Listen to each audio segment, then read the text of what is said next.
Hello friends, मैं ऐसे स्वागत करता हूं आपके अपने यूट्यूब चैनल पर। फ्रेंड्स, जैसा कि आप सभी को पता होगा कि इसमें रोजगार विद अंकित सर के ऐप में पूछे गए वीकली मॉक टेस्ट का सोल्यूशन करते हैं। इससे पहले भी हमने बहुत सारे मॉक को सॉल्व किया है। आज हम जो यूपी पुलिस कांस्टेबल का जो संडे को मॉक आया था 18 जून को, उस मॉक को सॉल्व करेंगे। इसमें मैथ के सवालों को देखेंगे, क्योंकि हम सारे मॉक में केवल मैथ के सवाल को सॉल्व करते हैं। ठीक है, देखिए, अब इस टेस्ट को आप जितना, एक तो आपको फ्री में मॉक मिल रहा है, तो इसे आप मतलब संडे के संडे आता है। ठीक है, तो अब फ्री में मॉक मिल रहा है तो इसका लाभ उठाइए। ठीक है, और इसमें आप पूरे सेट को एक बार दीजिए। और देखिए, हम इसमें मैथ के क्वेश्चन को सॉल्व करा देते हैं। अगर आपको मैथ में कहीं दिक्कत आता होगा तो पहले मॉक दे लीजिए, उसके बाद जिस क्वेश्चन में दिक्कत आता है उसे आकर यहाँ देख लीजिए। उससे आपको बहुत हेल्प हो जाएगा। ठीक है, तो क्योंकि अब इस टेस्ट को बहुत सारे लोग दे रहे हैं अभी भी।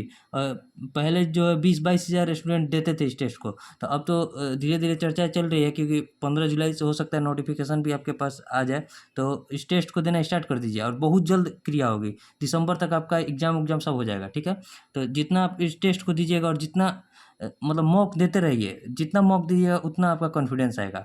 ठीक है, तो चलिए टेस्ट स्टार्ट करते हैं। यूपी पुलिस कांस्टेबल का जो 18 जून का मॉक है उसे देते हैं। इसमें आए, देखिए, 120 मिनट का टाइम है, 150 क्वेश्चन है। इसमें आए हम केवल मैथ के सवाल को देखेंगे। ठीक है, लगभग 20 से 22 सवाल मैथ के आते हैं। तो चलिए टेस्ट स्टार्ट करते हैं।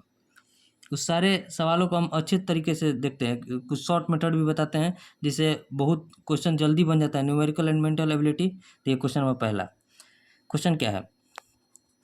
क्वेश्चन है कि कोई धन साधारण ब्याज की दर से लगाए जाने पर 2 वर्षों में 2520 तथा 5 वर्षों में 2700 हो जाता है। तो ब्याज की दर, इसमें मतलब काफ़ी नॉर्मल ही क्वेश्चन आते हैं। कोई क्वेश्चन थोड़ा दिक्कत करता है, तो वो क्वेश्चन पहले आप टेस्ट को दीजिएगा, जिस प्रश्न में दिक्कत आएगा वो वहाँ पर आकर देख लीजिएगा। ठीक है, तो देखिए यहाँ क्वेश्चन क्या है कि 5 वर्षों में हो जाती है कितना, 5 साल में 2700 रुपये। ठीक है, और 2 साल में कितना हो रही है, 2520 रुपया। तो दोनों साल में अंतर कितना है, 3 साल का अंतर है। और कितना बढ़ रहा है, 0, 10 में से 2 गया 8, 6 में से 5 गया 1, 180 रुपया बढ़ रहा है। तो एक साल में कितना बढ़ेगा, एक साल में हमें रेट बताना है। एक साल में 60 रुपया बढ़ेगा। तो 2 साल में कितना बढ़ा होगा, 120 रुपया। तो यहाँ देखिए, 2 साल में जो ब्याज होता है, ये अमाउंट है, तो मूलधन प्लस अमाउंट, ब्याज मतलब सिंपल इंटरेस्ट बराबर होता है अमाउंट। ठीक है, तो 2 साल का ऐसा ही कितना है, 120 रुपया। 2 साल का ऐसा ही है 120 रुपया, और अमाउंट कितना हो गया, 2520 रुपया। तो यहाँ से हमें प्रिंसिपल आ जाएगा। 2520 में से 120 घटेगा तो कितना हो जाएगा, 2400 रुपया। तो यहाँ से हम रेट निकाल लेंगे। रेट एक साल का कितना है, 60 रुपया रेट है। देखिए, 60 रुपया रेट है, और किस पर, 2400 पर प्रिंसिपल पर, और गुना 100 रेट पता न करने के लिए तो 2 जीरो से 2 जीरो कट गया, 6 से 4 मार्क में। और यहाँ देखिए 10/4 बचा। 10/4 को हम क्या लिख सकते हैं, 5/2, यानी कि 2.5% जो है रेट है। 2.5% कौन सा ऑप्शन में है, 5/2, यानी कि ऑप्शन डी। उम्मीद करता है आपको समझ में आया होगा। बहुत ईजी प्रश्न है, और इसमें नॉर्मल प्रश्न नहीं आते हैं। ठीक है, अब देखिए नेक्स्ट क्वेश्चन। नेक्स्ट क्वेश्चन क्या है हमारा, क्वेश्चन नंबर सेकंड। क्वेश्चन है कि एक विनिर्माता किसी वस्तु को 18% के लाभ पर थोक विक्रेता को बेचता है। थोक विक्रेता उसे 20% के लाभ पर फुटकर विक्रेता को बेचता है। वो फुटकर विक्रेता उसे ग्राहक को 15,045 रुपये में बेचता है, जिससे उसे 25% का लाभ होता है। तो विनिर्माता का लागत मूल्य क्या हो जाएगा? देखिए, यहाँ बी निर्माता का बताना है, तो बी निर्माता को मान लेते हैं एक्स। ठीक है, एक्स जो है 18% के लाभ पर थोक विक्रेता को बेचता है, यानी कि 118 पर बेच रहा होगा। और ये जो है थोक विक्रेता उसे वस्तु को 20% लाभ पर फुटकर विक्रेता को बेचता है, यानी कि 120 पर, और गुना, और जो फुटकर विक्रेता है उसे ग्राहक को बेचता है 25% के लाभ पर, यानी कि 125/100 बराबर कितना हो जा रहा है, 15,045 रुपया। तो यहाँ से एक्स का वैल्यू बताना है। तो ये कटाइए, 25 से इसको कटाएंगे तो 5 मार्क में, 25 से इसको कटाएंगे तो 4 मार्क में। ठीक है, 1 जीरो से 1 जीरो कट गया, 4 से इसको कटाएंगे तो 3 मार्क में। अब यहाँ देखिए 50, और यहाँ हो जाएगा 59। ठीक है, 5 से इसको कटाएंगे तो 10। ठीक है, अब देखिए यहाँ देखिए इसको कटाइए, 3 से कटाएंगे तो 50 या 150, 50 या 150, 15 45, 5,015 हो गया। 59 से देखिए ये कट रहा है, भाग देकर देखते हैं। 59 में जब हम 5,015 से भाग देंगे तो कितना हो जाएगा, 59 यहाँ 501 है, तो 9 मरत में जाएगा 590, 8 से जाएगा, 8 9 72। ठीक है, और 8 9 72, 8 5 40, और 7 47, यहाँ कटे 28 और 1 29, 295। 59 पाँचे कितना होता है, 59 पाँचे हो जाएगा 295, क्योंकि देखिए 60 पाँचे 300 और 5 कम। ठीक है, तो यह कट जाएगा, 85 से पूरा कट जाएगा। 5,015 जो है कटेगा किससे, 85 से। तो यहाँ देखिए एक्स बराबर कितना हो जाएगा, यहाँ 85, और ये एक 10 है। ठीक है, और यहाँ देखिए ये एक जीरो कटा है तो एक 10 यहाँ भी है, तो 85 पर डबल जीरो, यानी कि जो हमारा हो जाएगा बी निर्माता का कितना का पड़ा होगा, 8500 का लागत मूल्य पड़ा होगा, 8500, यानी कौन सा ऑप्शन है, ऑप्शन बी। ठीक है, अब देखिए next question 7। Next question number 3। Question है कि एक लंबवृत्तीय बेलन और गोलार्ध में इस प्रकार परिगत है कि उनके आधार तथा ऊंचाई समान है, यानी कि आर बराबर एच क्या है। तो बेलन और गोलार्ध का आयतन बताना है। बेलन का पहले आयतन बताना है, यानी कि पाई आर स्क्वायर एच अनुपात गोलार्ध का आयतन कितना होता है, 2/3 पाई आर क्यूब। ठीक है, यहाँ देखिए आर और एच बराबर है, तो इसको हम क्या लिख सकते हैं, पाई, और एच को भी हम आर लिख सकते हैं, यानी कि क्या हो जाएगा, पाई आर क्यूब यहाँ हो जाएगा, और रेशियो कितना हो जाएगा, 2/3 पाई आर क्यूब। ठीक है, यहाँ से पाई आर क्यूब कट गया, तो 3:2 जो हो जाएगा हमारा 3:2, यही हमारा आंसर हो जाएगा 3:2, यानी कि ऑप्शन डी। बहुत ईजी प्रश्न है। और देखिए नेक्स्ट क्वेश्चन, नेक्स्ट पेज ले लेते हैं। क्वेश्चन नंबर कितना है, क्वेश्चन नंबर 4। क्वेश्चन है कि 24 आड़ू, ठीक है, 36 खुबानी और 60 केले, और उन्हें कई पंक्तियों में इस प्रकार रखा जाना है कि प्रत्येक पंक्ति में समान संख्या में केवल एक प्रकार का फल हो। ऐसा करने के लिए पंक्तियों की न्यूनतम संख्या बताना है। देखिए यहाँ पंक्तियों की न्यूनतम संख्या बताने के लिए क्या है, 24 है, 36 है और 60 है। ठीक है, इसका हम पहले निकालेंगे कि किससे कटेगा, तो 12 से कट जाएगा, 12 दूनी 24, 12 36, 12 पंजे 60। अब ये किसी से नहीं कटेगा, तो ये हो गया कि एक पंक्ति में अधिकतम कितने रखे जा सकते हैं, तो फल 12। लेकिन पंक्तियों की संख्या बतानी है, तो पंक्तियों की संख्या हमारी ये है, यानी कि 5, 3, 8 और 2, 10। तीनों को जोड़ देंगे, तीनों को जोड़ने पर क्या प्राप्त होगा, 5, 3, 8 और 2, 10। न्यूनतम पंक्तियों की संख्या कितनी होगी, 10, यानी कि ऑप्शन सी। ये भी ऑप्शन है, ऑप्शन 12, लेकिन ये एक पंक्ति में अधिकतम इतने फल रखे जा सकते हैं, और ये हो गया पंक्तियों की संख्या। ठीक है, अब देखिए next question, question number 5। Question है कि मेरे पास x गोलियां हैं, ठीक है, मेरे बड़े भाई के पास मेरे से 3 अधिक गोलियां हैं, जबकि मेरे छोटे भाई के पास मेरे से 3 कम गोलियां हैं। तो बताना है कि यदि गोलियों की कुल संख्या 15 है तो मेरे पास कितनी गोलियां हैं। तो मेरे पास x गोली है, और मेरे बड़े भाई के पास मेरे से 3 गोलियां अधिक है, और मेरे छोटे भाई के पास मेरे से 3 गोलियां कम है, और टोटल गोली कितनी है, 15। ठीक है, यही क्वेश्चन बोल रहा है, तो 3 से 3 कट गया, 1, 2, 3, 3x बराबर 15, तो x बराबर कितना हो जाएगा, 5। मेरे पास x गोलियां थी, यानी कि x वैल्यू 5 आ गया, यानी कि मेरे पास 5 गोलियां है, ऑप्शन बी। ठीक है, और देखिए next question, question number 6। Question है कि कुछ कर्मचारी ने किसी कार्य को 8 दिनों में पूरा करने के लिए का वादा किया। ठीक है, देखिए 6 नंबर क्वेश्चन क्या कर रहा है, कुछ कर्मचारी 18 दिनों में काम करने का वादा किया, किंतु उनमें से 6 व्यक्ति छुट्टी पर चले गए, तो शेष व्यक्ति जो है उस कार्य को पूरा करने में 20 दिन लगाए। आरंभ में कितने कर्मचारी थे, मान लीजिए आरंभ में मेरे पास x कर्मचारी थे, इन्होंने कहा कि 18 दिन में काम कंप्लीट हो जाएगा, लेकिन 6 व्यक्ति छुट्टी पर चले गए, तो अब 6 व्यक्ति कम हो गए, तो ये काम जो है 20 दिन में कंप्लीट किए, क्योंकि काम दोनों तरफ बराबर ही होगा, जितना काम 18 दिन में करना था उतना ही काम अब 20 दिन में हो रहा है 6 व्यक्ति के जाने से। तो काटाएंगे तो ये हो जाएगा 9, ये हो जाएगा 10, यानी कि 9x बराबर क्या हो जाएगा, 10x माइनस 60, 10x माइनस 60। ठीक है, इसको इधर ले जाएंगे तो 10x में से 9x घटा तो कितना बचा है, x, और यहाँ हो जाएगा 60, x बराबर जो 60। तो आरंभ में पूछ रहा था, तो आरंभ में हम x माने थे, तो x 60 व्यक्ति आरंभ में थे, 60, यानी कि कौन सा ऑप्शन हो जाएगा, ऑप्शन नंबर 6। और 6 व्यक्ति जाने के बाद कितने बचे, तो 54। तो हमसे आरंभ में व्यक्तियों की संख्या पूछा था, तो हो जाएगा कितना, 60। और देखिए नेक्स्ट क्वेश्चन, क्वेश्चन नंबर 7। पहले आप इस टेस्ट को दीजिएगा, जिस प्रश्न में दिक्कत होगा फिर उसे आकर देखिएगा। क्वेश्चन क्या है, क्वेश्चन है कि एक दुकानदार 2 कैमरा समान कीमत पर खरीदता है। ठीक है, वो एक कैमरा को 18% के लाभ पर और बेच देता है, और दूसरे कैमरे को पहले कैमरे के विक्रय मूल्य से 10% कम कीमत पर बेचता है, तो कुल लाभ हो, मान लीजिए 2 कैमरा उसने 100 रुपये में खरीदा। ठीक है, 100 रुपये में एक कैमरा को उसका 18% लाभ पर, यानी कि 118 में बेच दिया, और दूसरा कैमरे में कह रहा है कि पहले कैमरे के विक्रय मूल्य से 10% कम कीमत, यानी कि इसका 10% कितना हो जाएगा, 11.8, इतना कम कीमत पर बेच रहा है, यानी कि यहाँ कितना हो जाएगा, 10 में से 8 गया 2, 7 में से 1 गया 6, और ये हो जाएगा 10। ठीक है, यहाँ हो जाएगा 10। ठीक है, तो 106 रुपया 20 पैसा में दूसरे के कैमरे को बेच रहा है। ठीक है, 106 रुपया 20 पैसा।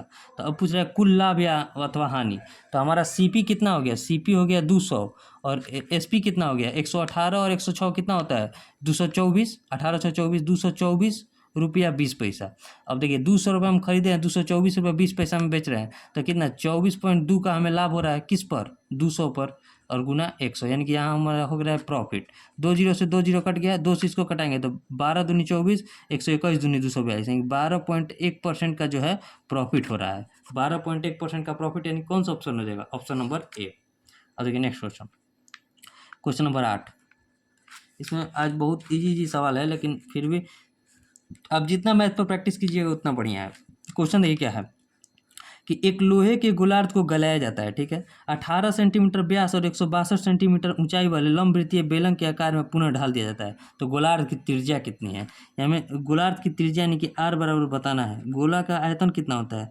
2/3 पाई आर क्यूब। ये बराबर किसके है? तो उसे पिघला कर बना रहे हैं, यानी कि बेलन के आयतन के बराबर हो जाएगा। तो बेलन का आयतन कितना होता है? पाई आर स्क्वायर इंच, ठीक है। यहाँ से आर का वैल्यू बताना है, तो इसका आर का वैल्यू बताना है। तो देखिए पाई से पाई कट गया, अब यहाँ क्या बचा? 2/3 आर क्यूब। आर क्यूब बराबर किससे हो जाएगा? 2/3 आर क्यूब बराबर हो जाएगा हमारा आर स्क्वायर इंच के। तो आर कितना है? आर यहाँ हमारा हो जाएगा 18 सेंटीमीटर व्यास, यानी कि 9 सेंटीमीटर त्रिज्या हो जाएगी। d/2 होता है आर बराबर d/2, तो 9 × 9 162 को क्या लिख सकते हैं? 162 एच का वैल्यू है। अब देखिए 2 से इसको कटाएंगे, 2 से कट जाएगा तो 81 मिनट में, और आर क्यूब है तो इसको क्या लिख सकते हैं? 9 × 27, ठीक है।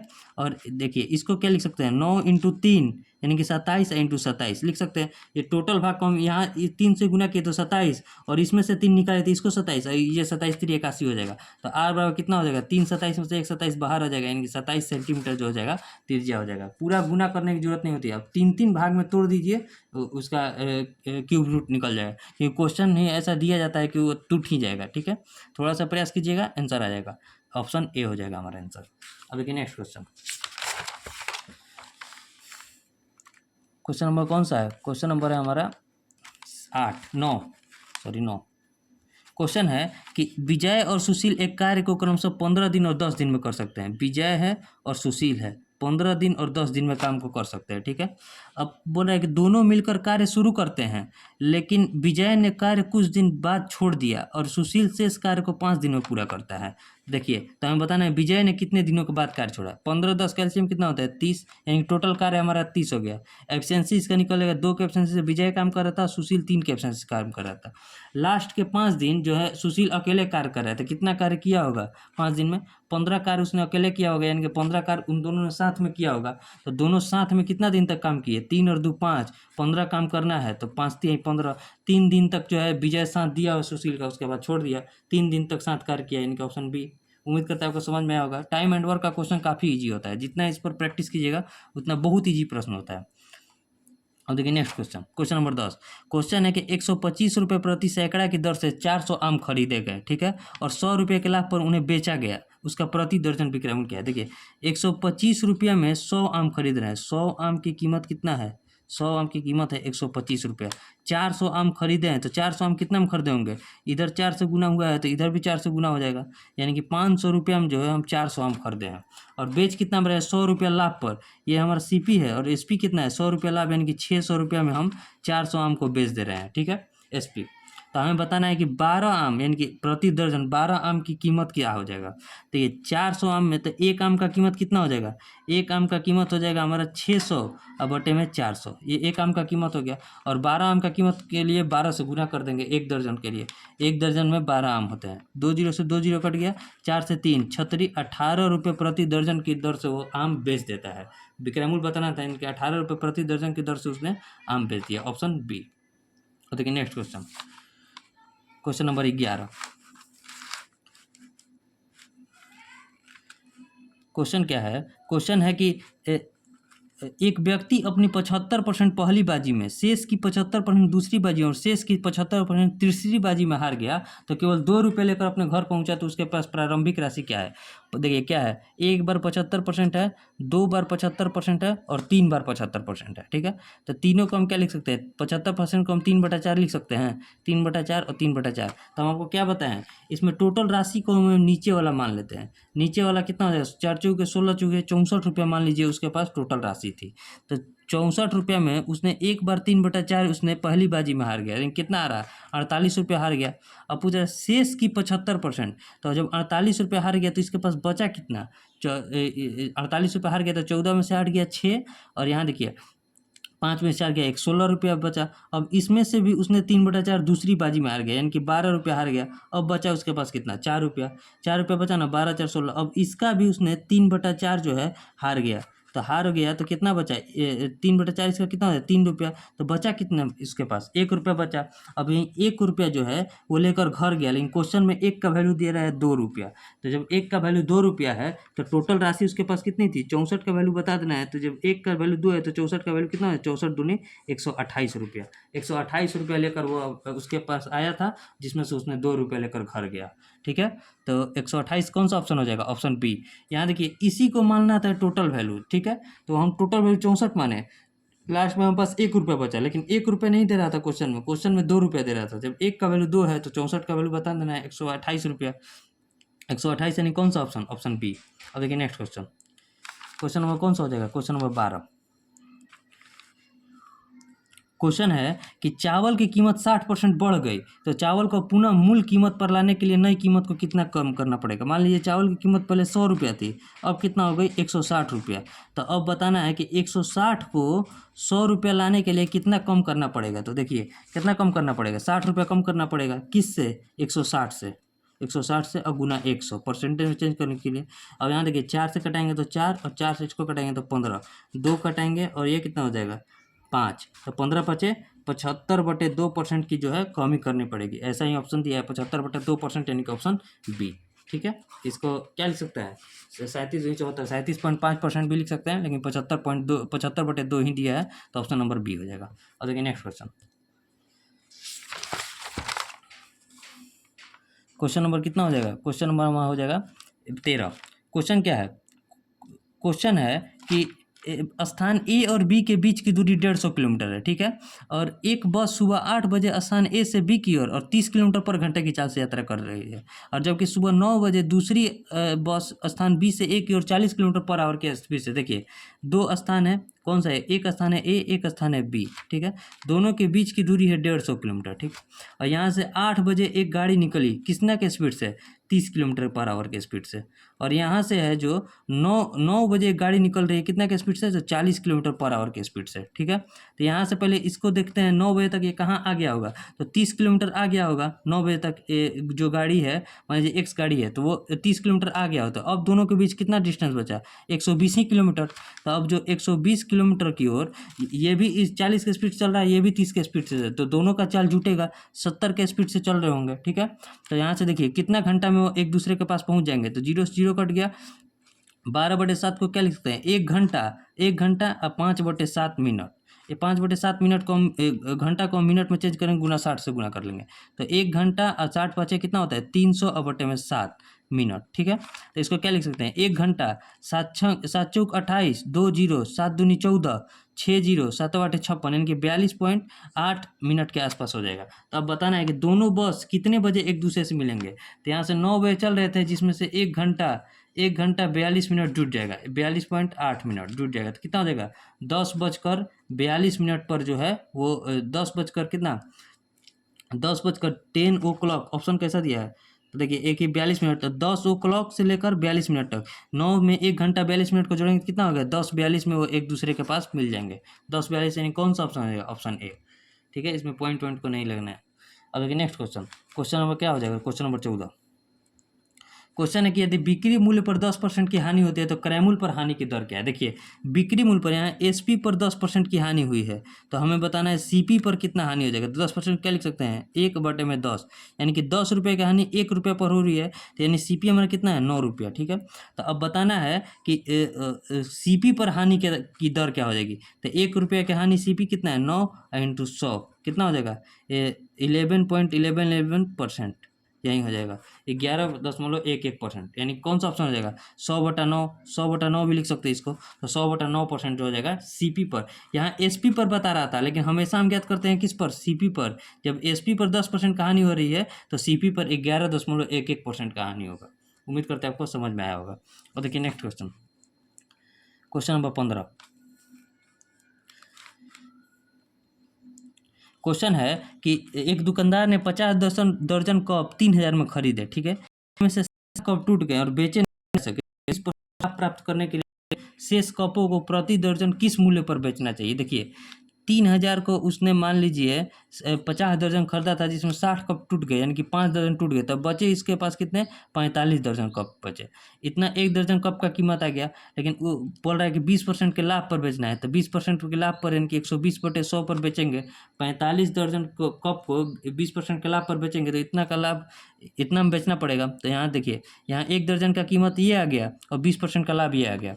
कटाइए, 1 0 से 1 0 कट गया, यहाँ से 1 0 से 1 0 कट गया। 15 से कटाएंगे तो 3 मिनट में, 15 से इसको कटाएंगे तो 20 मिनट में, ठीक है।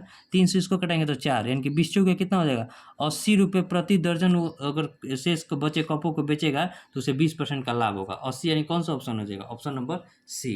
उम्मीद करते हैं आपको समझ में आया होगा, काफ़ी शॉर्ट है। और देखिए next question, question number 16। Question है कि ए और बी मिलकर किसी कार्य को 24 दिनों में पूरा कर सकते हैं, ठीक है। ए और बी मिलकर किसी कार्य को 24 दिनों में पूरा कर सकते हैं।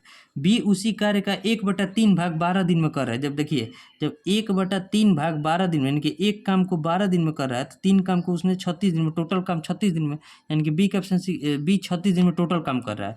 तो बताना है अकेला ए शेष कार्य को कितना दिन में करेगा, जबकि 1/3 काम बी कर दिया है, तो शेष कार्य बताना है। 24 36 का एलसीएम कितना होता है 72, ठीक है।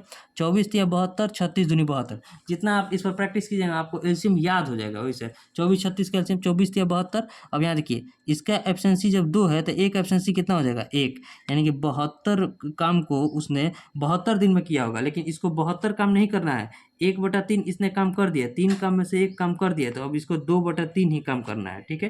तो 2/3 को काम करने में 72 काम को उसने 72 के 2/3 को एक एफिशिएंसी में कितना दिन में करेगा, तो 24 या 72, 24 दूनी 48 दिन। 48 दिन में जो है एक काम कंप्लीट कर देगा शेष कार्य को, 48 दिन, यानी कौन सा ऑप्शन रहेगा, ऑप्शन सी। अब देखिए नेक्स्ट क्वेश्चन, नेक्स्ट क्वेश्चन के लिए नेक्स्ट पेज ले लेते हैं। क्वेश्चन नंबर कौन सा है, क्वेश्चन नंबर है 17। क्वेश्चन है कि विपरीत दिशा से आती 2 रेलगाड़ी है, जिनमें से प्रत्येक की लंबाई 160 मीटर है, यानी कि एक रेलगाड़ी एक है 160 मीटर की और एक रेलगाड़ी बी है 160 मीटर की। जैसे जैसे क्वेश्चन करा वैसे लिखिए। वे एक दूसरे को 9 सेकंड में पार करती है, ठीक है, 9 सेकंड में पार करती है। तो यदि एक रेलगाड़ी 200 मीटर लंबे प्लेटफॉर्म को 27 सेकंड में पार करती है, यानी कि जब 200 मीटर लंबे प्लेटफॉर्म को पार कर रही होगी तो वो अपनी लंबाई और प्लेटफॉर्म दोनों की लंबाई को पार कर रही है कितना सेकंड में, 27 सेकंड में। यानी कि एक रेलगाड़ी की हमारी चाल आ गई कितना, तो 200 100 360 अब बटे में 27, 9 से कटाएंगे तो 3, 9 से इसको कटाएंगे तो 40, 40/3 मान लीजिए रेलगाड़ी एक ही चाल आ गई, ठीक है। तो उनके चाल का अनुपात बताना है। जब देखिए यहाँ से दोनों एक दूसरे को कितना टाइम में पार करेगी, दोनों एक दूसरे को जब पार कर रही होगी तो ए प्लस बी का चाल आ जाएगा हमारा कितना 320, 300 दोनों का लंबाई जुटेगा और कितना सेकंड 9 सेकंड में ये दोनों का चाल आ गया।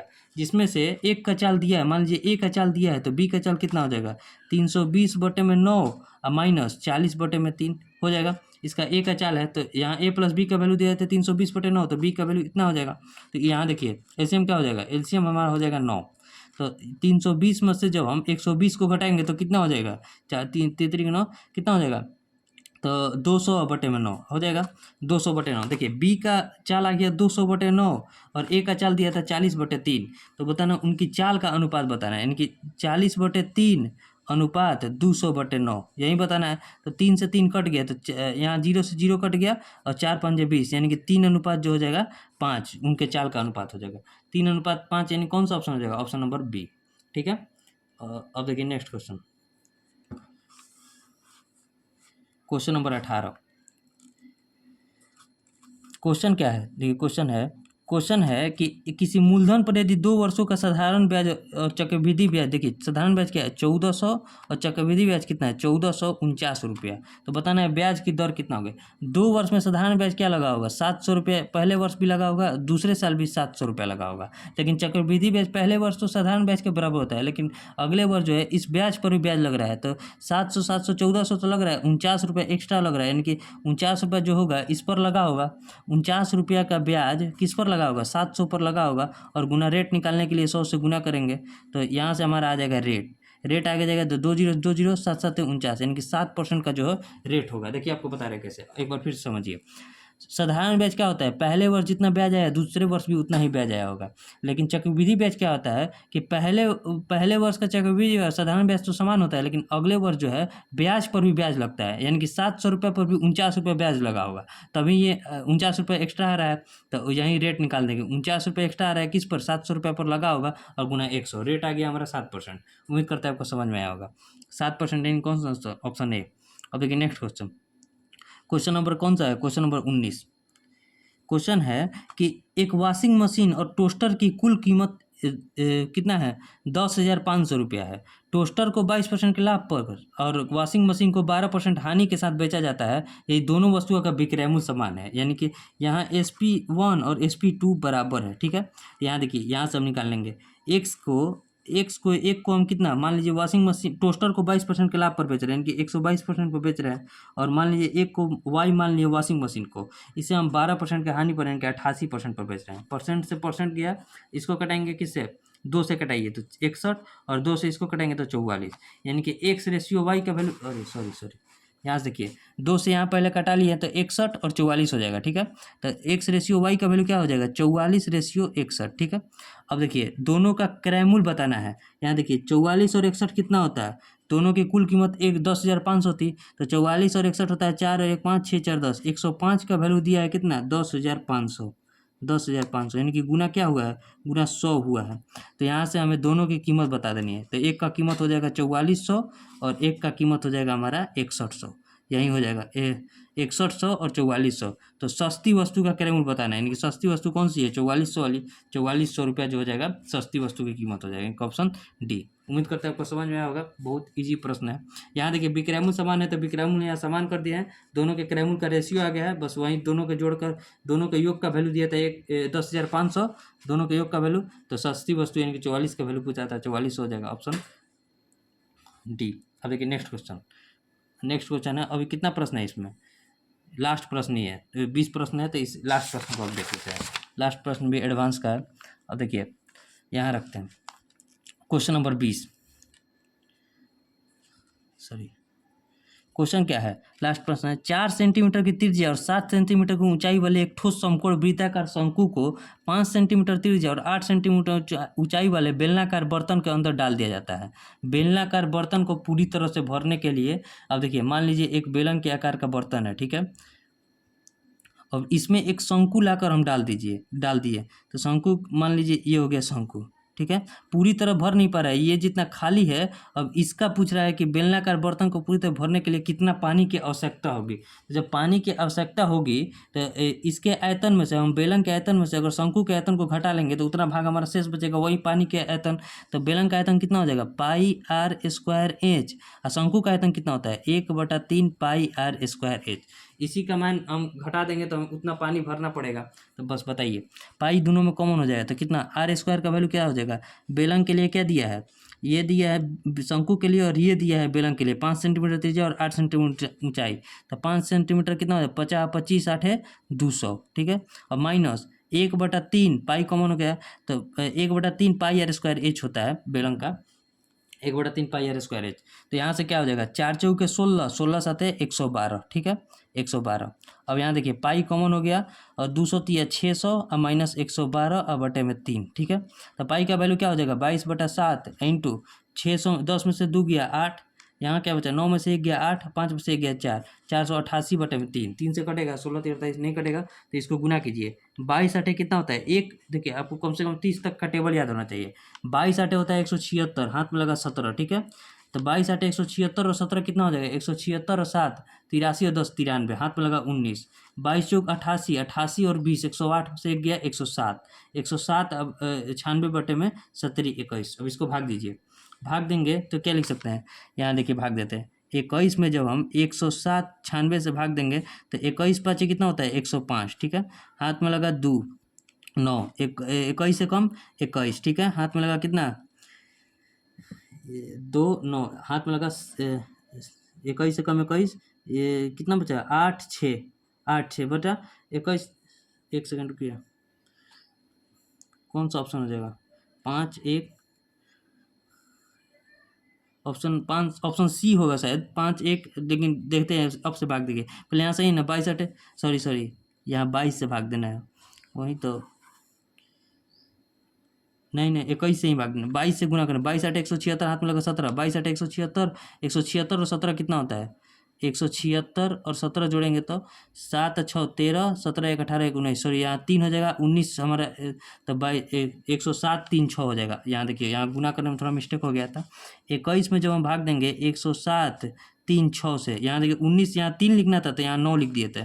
अब यहाँ भाग दीजिए, 21 5 कितना होता है 105, हाथ में लगा कितना 2 3, 21 से कम कितना होता है 21, यहाँ हाथ में लगा 2 6, 21 से कम 21, यहाँ क्या हो जाएगा 5 5 0 पॉइंट लगेगा तो 21 दूनी 42, ठीक है, यानी कि 511.2 जो हो जाएगा हमारा सेंटीमीटर क्यूब पानी भरने की आवश्यकता होगी। उम्मीद करते हैं आपको, तो 511.24 आगे कीजिएगा तो आ जाएगा। देखिए इसमें कुछ था नहीं, बस इतना आपको समझना था कि बेलन के अंदर जब हम शंकु डाल रहे हैं तो जितना हमारा खाली शेष बच रहा है उसमें पानी भरना है, तो बस उस बेलन के आयतन में से अगर हम शंकु के आयतन को घटा देंगे तो हमारा आंसर आ जाएगा, बस यही समझना था। उम्मीद करते हैं आपको समझ में आया होगा। अब इसे सबमिट कर देते हैं, हमारा 20 क्वेश्चन बन गया, 20 क्वेश्चन बन गया, सबमिट कर देते हैं।